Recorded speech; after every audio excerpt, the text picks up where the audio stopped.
네, 글로벌 인사이드 소식 외신 통해서 확인을 해보셨습니다. 네, 이어서 김기성 앵커와 말씀 좀 나눠보도록 하죠.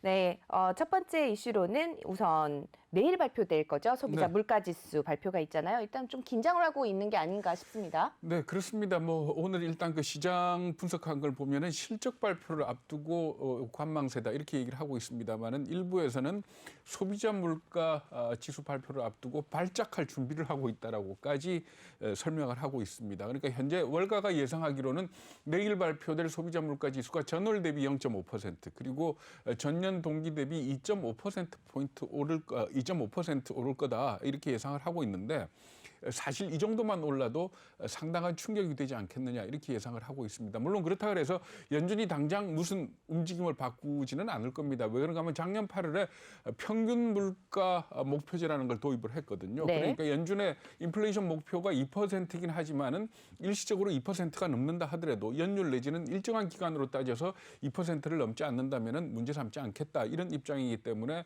좀 오른다 해도 뭐 크게 분위기는 바뀌지는 않겠지만은 시장은 일단 상당히 위축되지 않겠느냐 이렇게 걱정을 하고 있습니다. 네, 뉴욕 증시 마감 시황을 통해서 확인을 해보셨습니다만은 물가 지표를 앞두고 관망세가 좀 이어지는 분위기입니다. 두 번째 이슈로 또 코로나 사태가 여전히 시장의 발목을 잡고 있다 이렇게 해서 나왔네요. 네, 그렇습니다. 그 게브리에수스 WHO 사무총장이 언론 브리핑을 했는데요. 그 내용을 볼 것 같으면은 현재 신규 확진자가 7주 연속해서 증가하고 있고 사망자는 4주 연속 증가하고 있다 이렇게 얘기를 했습니다.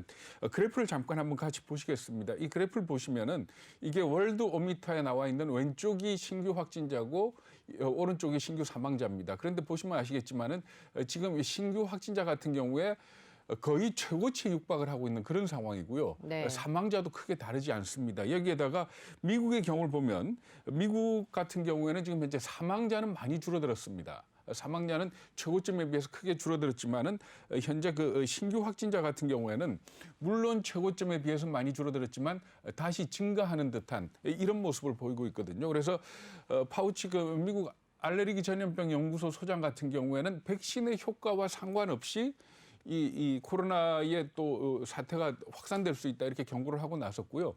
그리고 미국 같은 경우에 그러면 왜 그렇게 백신 접종을 많이 했는데도 신규 확진자가 줄어들지 않느냐 이 부분에 대해서 아무래도 접종 대상이 나이가 많은 사람들이기 때문에 네. 그럴 것 같다 하는 그런 분석들이 나오고 있습니다. 네, 이어서 또 블링컨 미 국무장관이 코로나 사태에 대해서 또 중국 책임론을 또 전가를 했다고요? 네, 그렇습니다. 그러니까 바이든 정부가 들어서고 난 뒤에 중국에 대한 압박이 전방위로 뭐 트럼프 시절과 전혀 다르지 않게 전방위로 확산이 되고 있는데 그중에 하나가 이 코로나 사태에 대한 책임론을 들고 나오는 것 아니냐라는 그런 지적들을 하고 있습니다. 그러니까 토니 블링컨 미 국무장관이 MBC하고 인터뷰를 했습니다. 여기에서 뭐라고 얘기를 했는가 하면 중국의 대응 실패로 결국 코로나 사태를 키웠다. 그러니까 초기에 국제 전문가들의 접근권이나 어떤 투명성을 보장을 했더라면 이렇게까지는 안 되지 않았겠느냐. 결국 중국의 대응 실패가 통제할 수 없게 만들었고 훨씬 더 지독한 결과로 이어졌다. 이렇게 주장을 했거든요. 그러면서 뭐라 그랬는가 하면